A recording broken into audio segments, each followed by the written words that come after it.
I appreciated what Kyle had to say a few minutes ago, that we remember what Jesus has done every week. And it always seems that, Christmas time, Easter time, we have a bigger crowd than usual, a lot of visitors that come for a lot of different reasons. And just so you know, this is something we do all the time. The communion is not just something we pull out on occasion or Christmas or Easter. Every week we take that together to remember what Jesus has done.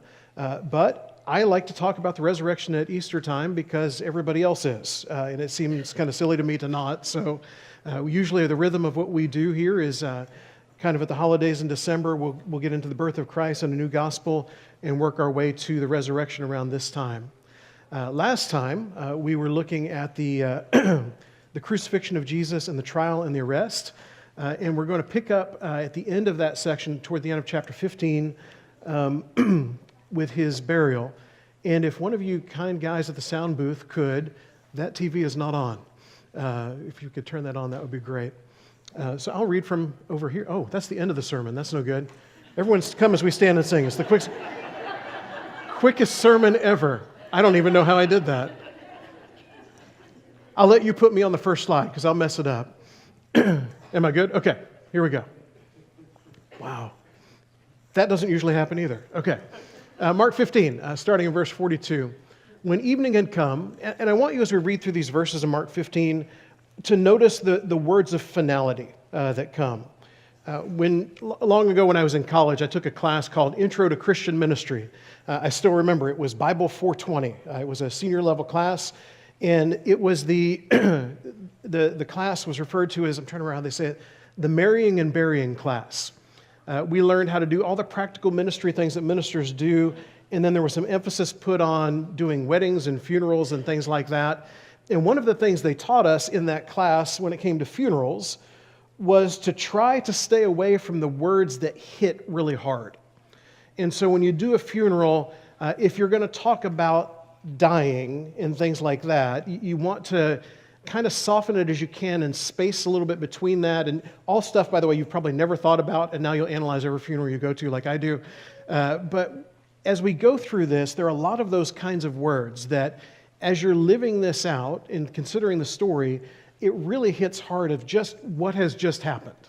What has just happened is we just learned that Jesus has breathed his last. The curtain of the temple is torn in two. The centurion says, surely this man was the Son of God. And then we find ourselves here. When evening had come, since it was the day of preparation, that is, the day before the Sabbath, Joseph of Arimathea, a respected member of the council who was also himself looking for the kingdom of God, took courage and went to Pilate and asked for the body of Jesus. And we talk about the representation of the body and blood as we take communion together, but we don't have a lot of reference to the body of Jesus until this point. They view Jesus now no longer as Jesus, but it's his body that's there. Pilate was surprised to hear that he should have already died. And summoning the centurion, he asked him whether he was already dead.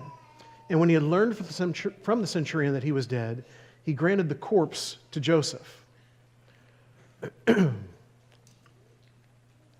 It doesn't like me today. I'm not sure what's going on. There we go. And Joseph bought a linen shroud, and taking him down, wrapped him in the linen shroud and laid him in a tomb that had been cut out of the rock. And he rolled a stone against the entrance of the tomb. Mary Magdalene and Mary, the mother of Joseph, saw where he was laid.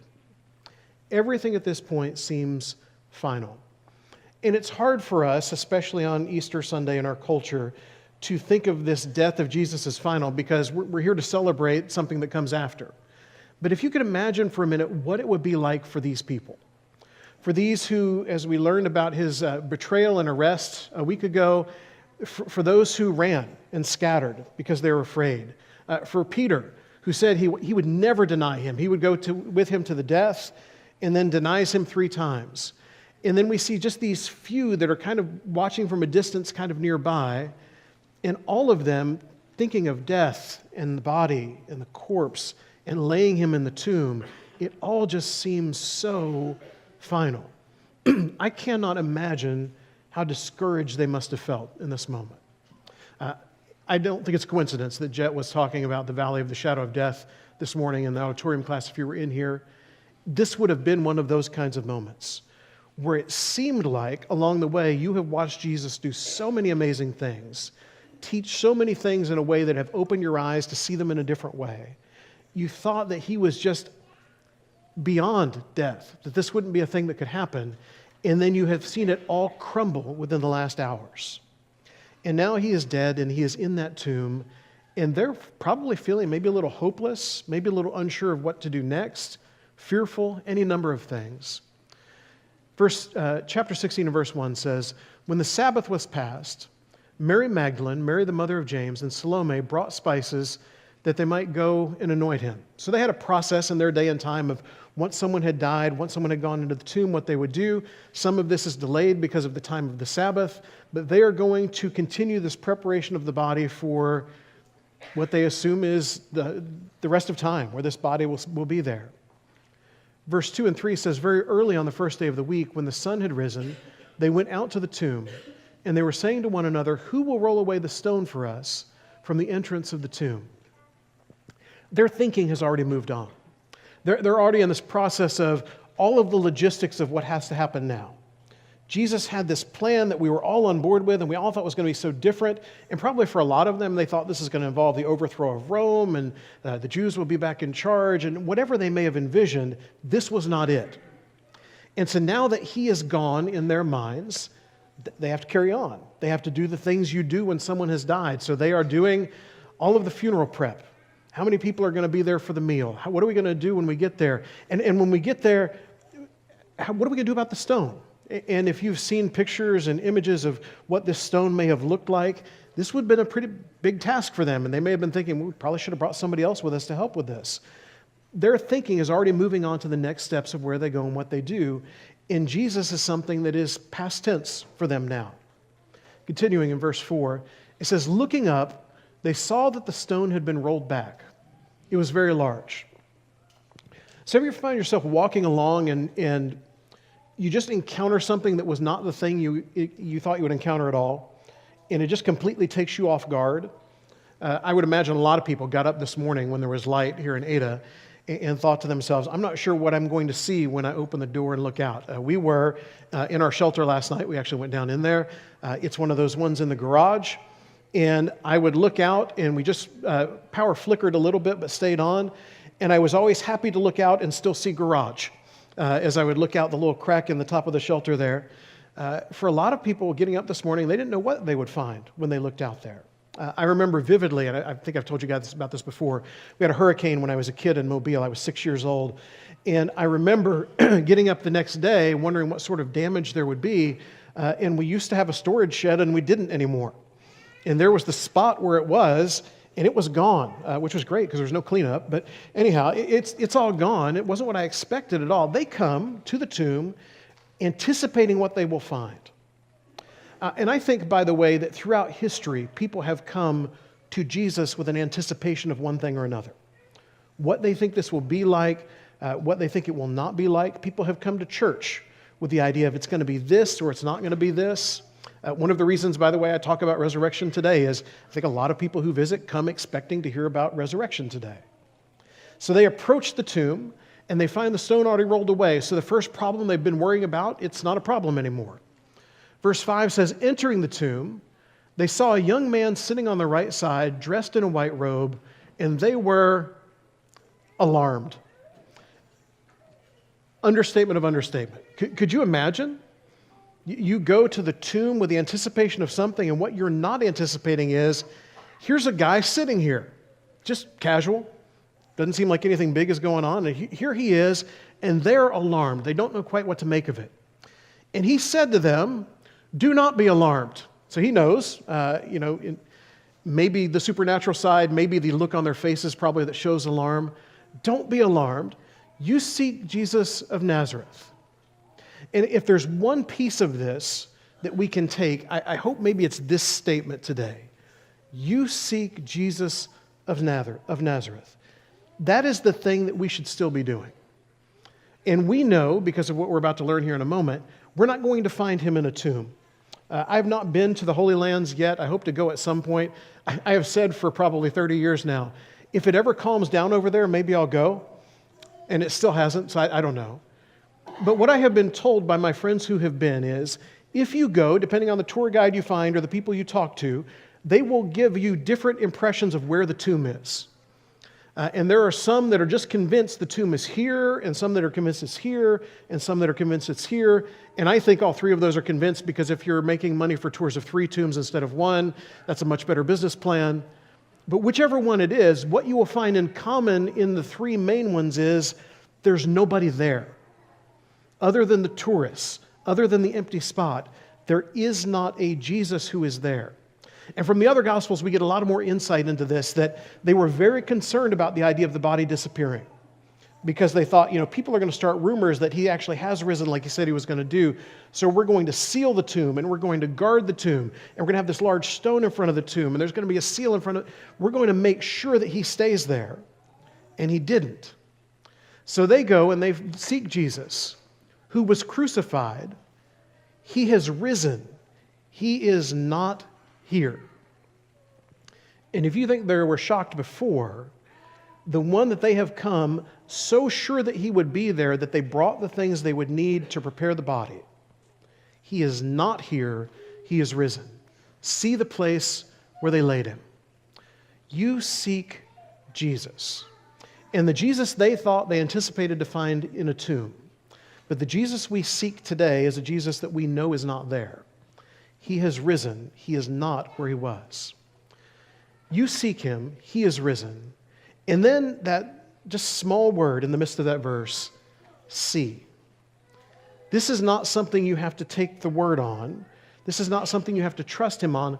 Come and look at the spot where he was. And he is not here anymore. And as I said, you can go to the Holy Lands today, and what you will find are tombs with Jesus not there anymore. But go tell his disciples and Peter, and I love that Mark says it this way, tell his disciples, and specifically Peter, because Peter has messed up badly. Peter has denied when he said he would not. Peter has run away and hidden. And if you and I were Peter, we would probably feel like we had completely failed at this point. So go tell his disciples and Peter that he is going on before you to Galilee. There you will see him just as he told you. All of those times throughout the Gospels, and if you've not been here, we have run across several of them where Jesus has tried to explain to them what would happen, and they didn't want to hear it, or they didn't understand it, or they had some other way in mind that this is supposed to work.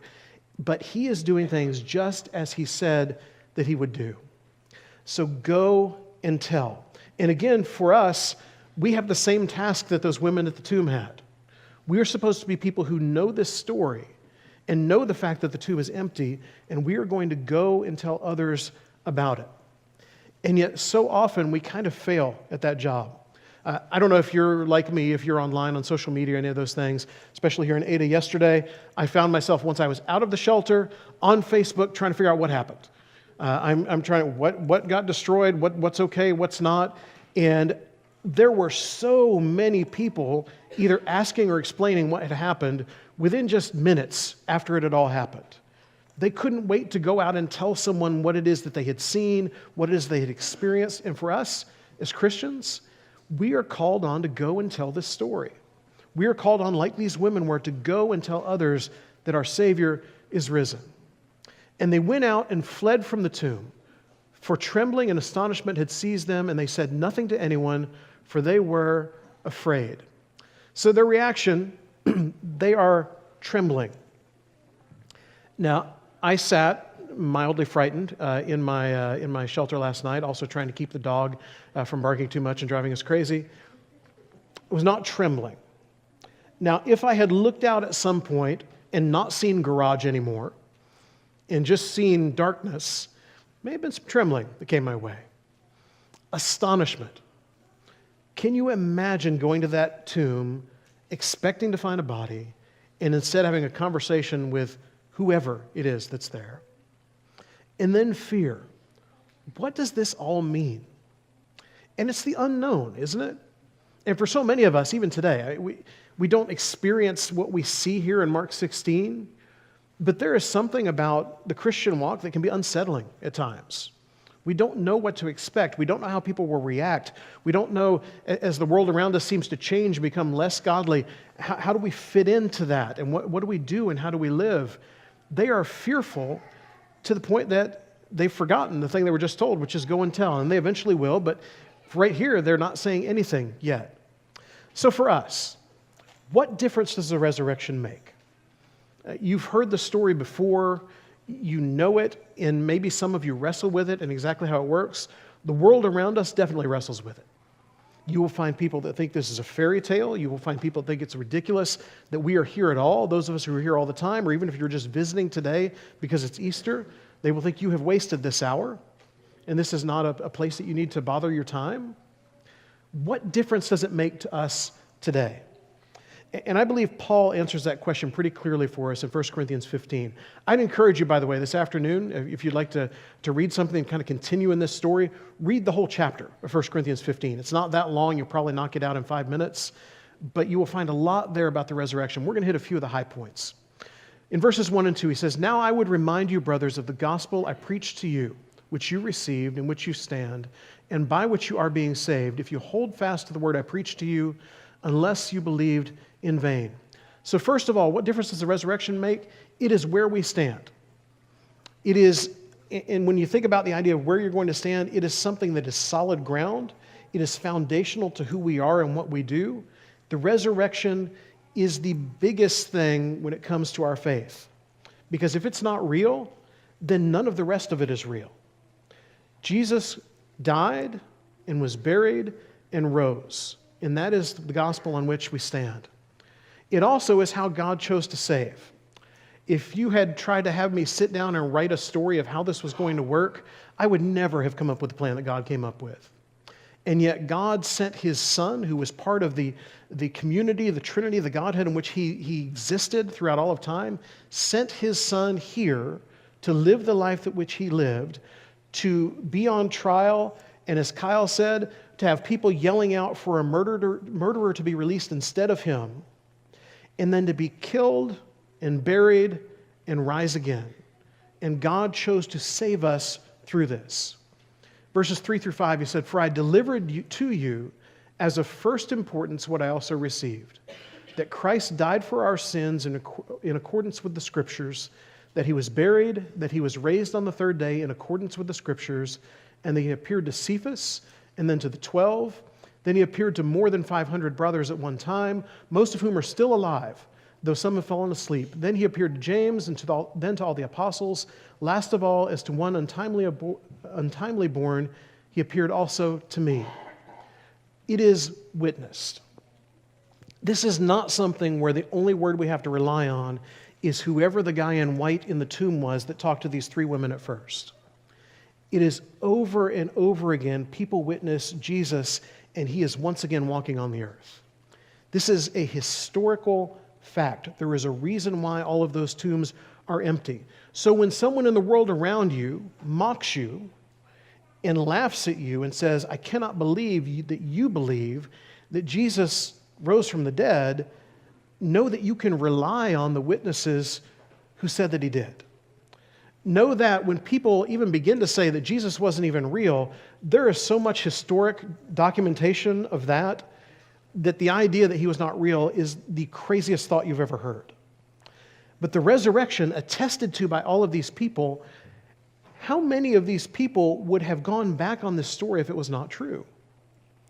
If you were letting your life out and putting your life on the line for something that was untrue, how long would it take before you let loose of that? How long would it take before you quit telling the story? I ran across this quote from Charles Colson last week. He was one of the people involved in Watergate long ago. If you're young, read it in a history book somewhere. He later became a believer. He said this, "I know the resurrection is a fact, and Watergate proved it to me." How? Because 12 men testified that they had seen Jesus raised from the dead. And I would disagree with Colson here. It's a lot more than 12. He's talking about the apostles, but there's a lot more than that. 12 men testified that they had seen Jesus raised from the dead. Then they proclaimed that truth for 40 years, never once denying it. Everyone was beaten, tortured, stoned, and put in prison. They would not have endured that if it weren't true. Watergate embroiled 12 of the most powerful men in the world, and they couldn't keep alive for 3 weeks. You're telling me 12 apostles could keep alive for 40 years? Absolutely impossible. And I agree. Now, I think Colson's rationale is far down the list of proof of this. But we will read throughout the rest of the New Testament of people who saw him, whose lives were changed by that, and as Colson said, were tortured, and most of them died because of it. And at any point, when they were told, all you have to do is stop talking about this, if it were a lie, why would you not? Why would you not just walk away from it and live your life out in peace? And yet, person after person goes to their death because they know that this is true. Continuing in 1 Corinthians 15, down to verse 21. For as by a man came death, by a man has also come also the resurrection of the dead. For as in Adam all die, so also in Christ shall all be made alive. But each in his own order, Christ the firstfruits, then at his coming those who belong to Christ. What difference does the resurrection make? It gives us life. As people who follow Jesus, it allows us the hope that life continues on after this. If I had looked out and found nothing around me and the house was gone, or if somehow that tornado had just sucked my shelter right out of the ground and I was not here this morning, I know it's not done. I know it's not over because of the hope I have through the resurrection of Jesus. And then at the end of the chapter, verse 58, therefore, because of all of this, because of the resurrection is real, and Paul, in Paul's rhetorical style, has an argument with himself during chapter 15, where he says, well, what if it wasn't true? It would be this, and we would be hopeless, and we should be pitied, but it was true. Therefore, my beloved brothers, be steadfast, immovable, always abounding in the work of the Lord, knowing that in the Lord your labor is not in vain. It gives us meaningful work to do. I don't know how much of your life you spend doing things that you feel like immediately, what was the point of doing that? We are entering the season where we're going to go out and mow, and then 7 days later, it's going to be tall again. And you think, what was the point of doing that last time? I remember one time when I was in college, someone ran into my truck, and it did like $1,000 worth of damage, and I got my insurance check, and I took it to get fixed, and I got it fixed, and 2 weeks later, somebody ran into the exact same spot in my truck and did another $1,000 worth of damage, and I thought, why didn't I just cash the check the first time? I could have just waited. So many things seem like they're just, what's the point? You clean things up, they get messy again. You fix something and it breaks again. But when it comes to the work that God has given us to do, our labor is not in vain. To tell others about Jesus, our labor is not in vain. To love the way that he loved, our labor is not in vain. And even for the apostles and people like Paul who writes this, to live and die because of Jesus is not in vain. So this morning, if you're always here, this is kind of the culmination of this book of Mark, I hope you will be reminded of what Jesus has done for you. And this morning, if you're here for the first time in this series, I hope you'll be reminded of what Jesus has done for you. That it wasn't just for everybody who gets things right all of the time. It's for people who do a lot of wrong things and still want to come back to Jesus and live like him again. Know that wherever you are in life, you have not gone too far, that he can save you. He still reaches out to you. He still loves you. He still came and gave his life for you and wants you to be with him. If you have never followed him, if you have never been baptized, you can do that today. There would be no better Easter Sunday than today in your life. And your life can be changed. You can have hope in the resurrection because Jesus rose. Or if you have lost sight of that, maybe you feel like you're in the valley of the shadow of death, maybe nothing is going right, or you feel like you're too distant and too far, God reaches out to you too and wants you to come back. If there's some way we can help you, you can come up here to the front, or one of our elders will be in the back as together we stand and sing.